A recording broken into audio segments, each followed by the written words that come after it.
Hello, this is Murli Verma with you from Salons Trading Hub. Uh, നമുക്ക് നാളത്തെ നിഫ്റ്റിയെക്കുറിച്ചുള്ള പ്രഡിക്ഷനിലേക്ക് പോകുന്നതിന് മുമ്പ് ന്യൂസിനെ കുറിച്ച് നോക്കാം. വിദേശ വിപണികൾ കുതിപ്പിലാണ്. ഇന്ത്യൻ വിപണിയിൽ IPO സമ്മർദ്ദം, ഡോളർ കയറുന്നു. രാഷ്ട്രീയം വിടുമെന്ന ഇലോൺ മസ്കിൻ്റെ പ്രഖ്യാപനത്തിൽ ടെസ്ല ഓഹരി വില കുതിച്ചുയർന്നു. സ്വർണ്ണമാണെങ്കിൽ ചാഞ്ചാടുകയും ചെയ്യുന്നു. നമുക്ക് നോക്കാം വിശദമായി. യൂറോപ്പ് അമേരിക്ക വാണിജ്യയുദ്ധം ധാരണയിലെത്താം എന്ന പ്രതീക്ഷ ആഗോള വിപണികളെ ഉയർത്തി. ഏഷ്യൻ വിപണികൾ ഇന്നും കയറ്റത്തിലാണ്. എന്നാൽ ഇന്നലെ വലിയ താഴ്ചയിലായ ഇന്ത്യൻ വിപണി ഇന്നും ദുർബലമായ തുടക്കമാണ് പ്രതീക്ഷിച്ചത്. വിദേശ നിക്ഷേപക സ്ഥാപനങ്ങളുടെ വാങ്ങലും കുറവാണ്. പുതിയ IPOകൾ വരുന്നതും വിപണിയിൽ വിൽപ്പന സമ്മർദ്ദം കൂട്ടുന്നു. ഡെറിവേറ്റീവ് വിപണിയിൽ നിഫ്റ്റി ചൊവ്വാഴ്ച രാത്രി 24,869 ക്ലോസ് ചെയ്തു. ഇന്ന് രാവിലെ 24,885 കയറിയിട്ട് താഴുകയാണ് ഉണ്ടായത്. ഇന്ന് വിപണി ചെറിയ നേട്ടത്തിൽ വ്യാപാരം തുടങ്ങി. വിദേശ വിപണിയിൽ യൂറോപ്യൻ വിപണികൾ ചൊവ്വാഴ്ചയും നേട്ടത്തിൽ അവസാനിച്ചു. US EU ധാരണയുടെ സാധ്യതകളെ വിപണികളെ ആവേശം കൊള്ളിച്ചു. ജർമ്മനിയുടെ ഡാക്സ് സൂചിക 24,226.49 എന്ന റെക്കോർഡിൽ ക്ലോസും ചെയ്തു. യൂറോപ്യൻ യൂണിയനുമായി ചർച്ചയ്ക്ക് US പ്രസിഡന്റ് ഡൊണാൾഡ് ട്രംപ് തയ്യാറായതിൻ്റെ ആവേശത്തിൽ US വിപണികൾ ഇന്നലെ കുതിച്ചു കയറുകയും US കൺസ്യൂമർ കോൺഫിഡൻസ് വിപണി പ്രതീക്ഷിച്ചതിലും മികച്ച നിലവാരത്തിലേക്ക് കയറുകയുമുണ്ടായി. താൻ രാഷ്ട്രീയം വിട്ട് കമ്പനികളുടെ കാര്യത്തിൽ ഇനി കൂടുതൽ ശ്രദ്ധിക്കുന്നതാണെന്ന് ടെസ്ല CEO ഇലോൺ മസ്ക് ഇന്നലെ പറഞ്ഞു. കഴിഞ്ഞ ദിവസങ്ങളിൽ താഴ്ചയിലായ ടെസ്ല ഓഹരി 7% ആ ഒറ്റ വാക്കിൻ്റെ പുറത്ത് കുതിച്ചത്. NVIDIA അടക്കം മറ്റ് ടെക് ഓഹരികളും നേട്ടമുണ്ടാക്കി. ഇന്ന് രാത്രി NVIDIAയുടെ റിസൾട്ട് പ്രസിദ്ധീകരിക്കും. ഡൗ ജോൺസ് സൂചിക ഇന്നലെ 740.58 പോയിന്റ് ഉയർന്ന് 42,343 ക്ലോസ് ചെയ്തു. S&P ആകട്ടെ 100 സൂചിക 118.72 പോയിന്റ് കുതിച്ച് 5,921.54 അവസാനിച്ചു. നാസ്ഡാക്ക് കോമ്പോസിറ്റ് 461.96 പോയിന്റ് നേട്ടത്തോടെ 19,199.16 ചൊവ്വാഴ്ച US ഫ്യൂച്ചേഴ്സ് ഉയർന്നിരുന്നു. ഡൗ 63, S&P 7.00, നാസ്ഡാക്ക് 23.25. ഏഷ്യൻ വിപണികൾ ഇന്ന് നേട്ടത്തിലാണ് വ്യാപാരം നടത്തിയത്. ജപ്പാനിലും കൊറിയയിലും മുഖ്യ സൂചികൾ ഉയർന്നു തന്നെ വ്യാപാരം തുടങ്ങി. ഇന്ത്യ ആശങ്കയിൽ. ഇന്ത്യൻ വിപണി ചൊവ്വാഴ്ച അപ്രതീക്ഷിതമായി താഴ്ന്നു. ഇന്ന് ബുധനാഴ്ചയും അങ്ങനെ തന്നെയാണ് ഉണ്ടായത്. ഇന്നൊരു വോളാറ്റൈൽ മാർക്കറ്റായിരുന്നു. വാണിജ്യ കരാറുകൾ അത്രയ്ക്ക് അനുകൂലമാകില്ല എന്ന ധാരണയും ഉയർന്ന വിലയിലെത്തിയിരിക്കുന്ന ഓഹരികളിൽ നിന്ന് വിറ്റുമാറുന്നതാണ് നല്ലത് എന്ന ചിന്തയുമാണ് ഈ താഴ്ചയ്ക്ക് ഒരു കാരണമായി കണ്ടെത്താൻ സാധിക്കുന്നത്. വലിയ ഫണ്ടുകളെ വിൽപ്പനയ്ക്ക് പ്രേരിപ്പിക്കുകയും ചെയ്തു.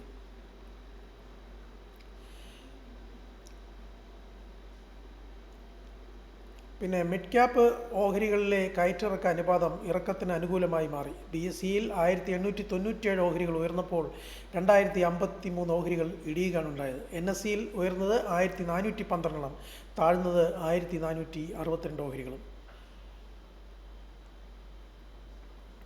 സ്വർണം ചാഞ്ചാട്ടത്തിലുമാണ്. ഡോളർ സ്ഥിരത കൈവരിക്കാത്തതാണ് ഇതിന് കാരണം. സ്വർണം ഔൺസിന് $32 കുറഞ്ഞ് $3,302 ക്ലോസ് ചെയ്തു. ഇന്ന് രാവിലെ $3,315 കയറുകയും ചെയ്തു. ഡോളർ സൂചിക വ്യാപാര യുദ്ധത്തിൽ ധാരണയ്ക്ക് സാധ്യത തെളിഞ്ഞത് ഡോളർ സൂചികയെ ഉയർത്തി. തിങ്കളാഴ്ച സൂചിക അല്പം ഉയർന്ന് 99.52 ക്ലോസ് ചെയ്തിരുന്നു. രൂപയുടെ കാര്യവും അങ്ങനെ തന്നെ. US 10 വർഷ കടപ്പത്രങ്ങളിലെ നിക്ഷേപ നേട്ടം 4,469% താഴ്ന്നത്. ചൈനയുടെ കറൻസി ആവട്ടെ $1 7.20 യുവാൻ എന്ന നിലയിൽ തുടരുന്നു. ക്രൂഡ് ഓയിലും കയറ്റവും ഇറക്കവും തന്നെയായിരുന്നു. ബ്രൻഡിന് 64.50, WTA 61.35. ബിറ്റ്കോയിനിലും ചാഞ്ചാട്ടം തുടരുകയാണ്. ഇനി നമുക്ക് നിഫ്റ്റിയെക്കുറിച്ച് നോക്കാം. നിഫ്റ്റിയുടെ നാളത്തെ മാർക്കറ്റ് എങ്ങനെയായിരിക്കും എന്ന് നോക്കാം. നിഫ്റ്റി ഇന്ന് 24,832 ഓപ്പൺ ചെയ്തെങ്കിലും കാര്യമായിട്ടൊന്നും മുകളിലേക്ക് പോയില്ല. ഒരു 32 പോയിന്റ് മാത്രം മുകളിൽ പോയി. 24,864 വരെ ഹൈ പോയതിനു ശേഷം നേരെ 9:35 തന്നെ 24,743 കൂപ്പുകുത്തുകയാണ് ഉണ്ടായത്. പിന്നീട് അങ്ങോട്ട് ത്രൂ ഔട്ട് ഒരു റേഞ്ച് ബൗണ്ട് മാർക്കറ്റായിരുന്നു. അപ്പോൾ കുറേശ്ശെ വൊളാറ്റിലിറ്റിയും കാണിച്ച് ഇന്ന് ആർക്കും ഒരു പ്രോഫിറ്റ് കിട്ടാത്ത രീതിയിലാണ് ട്രേഡിംഗ് നടന്നത്. അപ്പോഴും നമ്മൾ 2 പൊസിഷൻ എടുത്തിരുന്നു, 2 പ്രഡിക്ഷൻ നടത്തി. ഒരു പ്രഡിക്ഷൻ 130 വാങ്ങാൻ പറഞ്ഞു, 150 വിൽക്കാൻ പറഞ്ഞു. അത് 100% സക്സസ് ആയിരുന്നു. രണ്ടാമത്തെ പ്രഡിക്ഷൻ ആവട്ടെ 140 വാങ്ങാൻ പറഞ്ഞു, 160 വിൽക്കാനും പറഞ്ഞു. അതും 100% സക്സസ് ആയിരുന്നു. ഇന്ന് ആകെ 2 പ്രഡിക്ഷനെ നമുക്ക് നടത്താൻ സാധിച്ചുള്ളൂ. കാരണം ഇന്ന് ഉച്ചയ്ക്ക് ഒരു 12 മണി മുതൽ വൈകുന്നേരം 3:30 വരെ ഒരു ട്രേഡ് റേഞ്ച് ബൗണ്ടിലായിരുന്നു ട്രേഡിംഗ് നടന്നത്. അതായത് in between from today morning around 12:30 onwards, Nifty in a mood of a trade range bound. In a range bound mode, it was trading through 24,793 to 24,748, in between 24,793 to 24,748. Then after that it is closed at 24,757. I think 24,748 is a big support. If it is not breaking tomorrow, then it will go up to 24,793 or 24,838 or 24,883. ഇന്ന് 24,757 close ചെയ്തുകൊണ്ട് ഞാൻ വിചാരിക്കുന്നത് 24,748 നല്ലൊരു സപ്പോർട്ടുണ്ട്. അപ്പോൾ 24,748 മുകളിലായതുകൊണ്ട് അത് 24,793, 24,838, ചിലപ്പോൾ 24,883 പോയേക്കാം. Tomorrow is the closing day of derivatives. Because of that, maybe tomorrow also will be a volatile day. Then Nifty also trade in between 24,748 or 24,883. If it is coming down from 24,748, the support is 24,680. Maybe it will go up to that extent. നാളെ ഡെറിവേറ്റീവ്സിൻ്റെ closing ആയതുകൊണ്ട് Nifty നാളെയും ഒരു range ബൗണ്ടിലായിരിക്കാം trade ചെയ്യുന്നത്. 24,748 24,883 ഇടയിലായിരിക്കാം trading നടക്കുന്നത്. ഒരുപക്ഷെ 24,748 താഴെ പോയാൽ അത് 24,680 പോകാനും സാധ്യതയുണ്ട്. അതാണ് നമ്മൾ കാണുന്ന നിഫ്റ്റിയെക്കുറിച്ചുള്ള ഒരു പ്രഡിക്ഷൻ. ഇനി നിഫ്റ്റിയുടെ കോൾ ഓപ്ഷനെ കുറിച്ചുള്ള ഒരു പ്രഡിക്ഷൻ നമുക്ക് എന്താണെന്ന് നോക്കാം.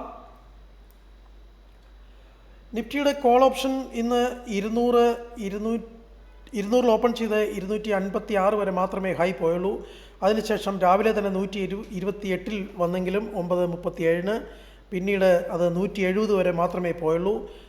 അതിനുശേഷം ഫുള്ളി റേഞ്ച് ബൗണ്ട് ആയിരുന്നു. അവസാനം 90-ലും താഴെ ഇന്ന് പോയിരുന്നു. അത് എക്സാക്ട്ലി പോയത് എത്രയാണെന്ന് നോക്കാം നമുക്ക്. 84 വരെ പോയി ഒരു 3:20. അപ്പോൾ ഇന്ന് കാര്യമായ ഒരു ട്രേഡിങ് അതിൽ നടത്താൻ സാധിച്ചിട്ടില്ല ആർക്കും തന്നെ. അതിനുശേഷം അത് 86-ലാണ് ക്ലോസ് ചെയ്തിരിക്കുന്നത്.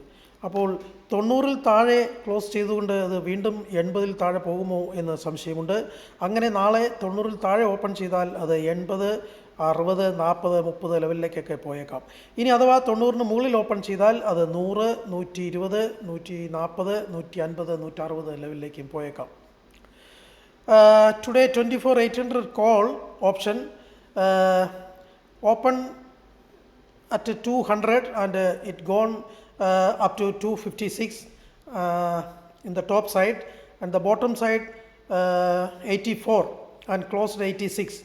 I am afraid if it is closing below 90, tomorrow it may go to 80, 60 or 30. If it is opening above 90, it will go 100, 120, 150 or 160. That is the prediction for Nifty 24,800 call. ഇനി നമുക്ക് 24,800 പുട്ടിനെ കുറിച്ച് നോക്കാം. പുട്ട് ഇന്ന് 152-ൽ open ചെയ്ത് 136 വരെ മാത്രമേ താഴെ പോയുള്ളൂ രാവിലെ. അതിനുശേഷം 215 വരെ ഹൈ പോവുകയും പിന്നീട് അങ്ങോട്ട് ഒരു റേഞ്ച് ബൗണ്ട് മാർക്കറ്റ് ആയതുകൊണ്ട് 101 വരെ ലോ പോയി. അതിനുശേഷം 135-ൽ ക്ലോസും ചെയ്തു. പുട്ടിനെ കുറിച്ച് നോക്കുകയാണെങ്കിൽ ക്ലോസ് ചെയ്തത് 134-ലാണ്.